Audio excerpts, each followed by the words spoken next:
I'm Nick Tobier. And what else am I supposed to say? I'm a Libra. I'm Nick Tobier.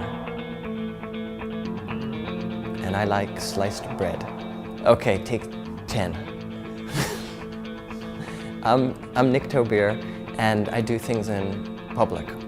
I also do things in private, but maybe we won't talk about that here. I say I do public performance is how I've been describing my work recently. And I think most often I describe it as situational, not situationist, but situational. That is, if there's a situation, I'll try and do something to disrupt it. Or if there's no situation, maybe I'll make one up.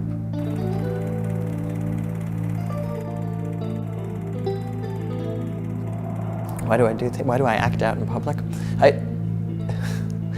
I think for the most part, I'm aware of this time when I used to go to my studio all the time, and I'd walk through New York, where I grew up and where I was living, and I'd see all these amazing things on the street.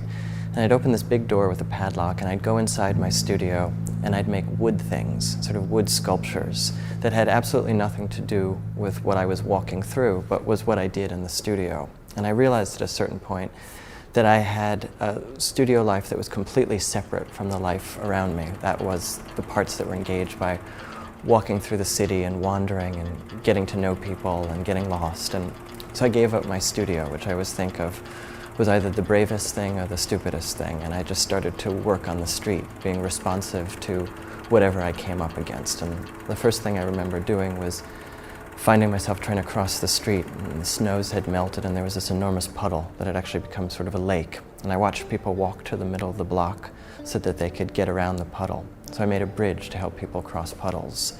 And the projects that I do now, I think, are an outgrowth of those things that were utilitarian. They seem to have an urgency and a purpose. That is, I could make something that would affect someone's day.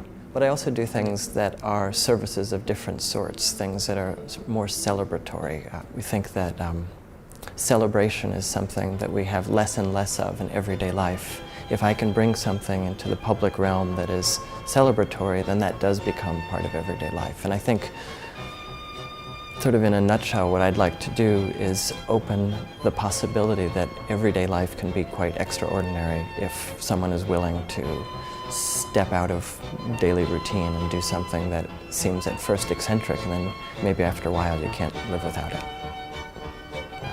Maybe you can.